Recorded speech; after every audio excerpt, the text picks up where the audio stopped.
Hey everybody, in this video we'll talk about finding a specified term of an arithmetic sequence given the common difference and first term. We are told to find the 15th term of the arithmetic sequence whose common difference is d equals 7 and whose first term is a sub 1. a sub 1 is equal to negative 2.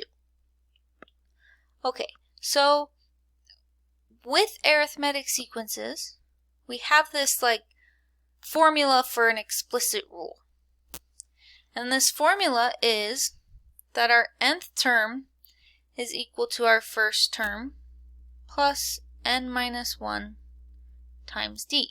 I talked about this in a previous video on arithmetic sequences called Finding a Specific Term of an Arithmetic Sequence Given the First Term. That might help you see why this or how this comes about. Okay, and we're told in this sentence that our first term is equal to negative 2 and our common difference is equal to 7. So if we want to find the 15th term, that is a sub 15. That's going to equal what?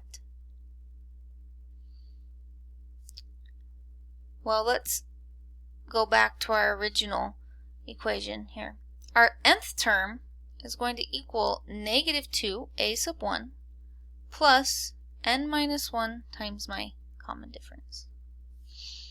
So if I now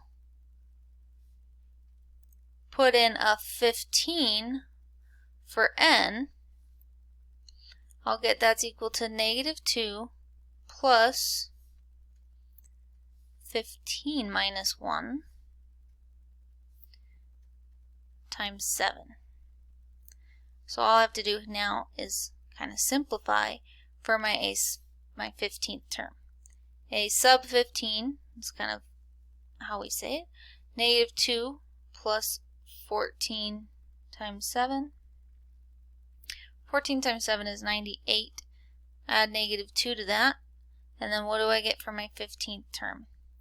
I get that my 15th term is equal to 96.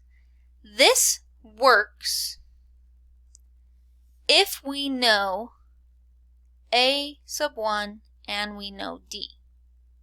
Okay? Because then we can find this explicit, doesn't want me to write there, explicit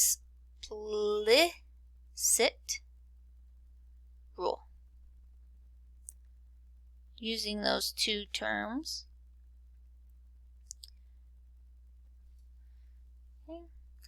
But what if we are not given a sub 1? You'll find that in the next video where we talk about the topic finding a specified term of an arithmetic sequence given two terms of the sequence and not given the first.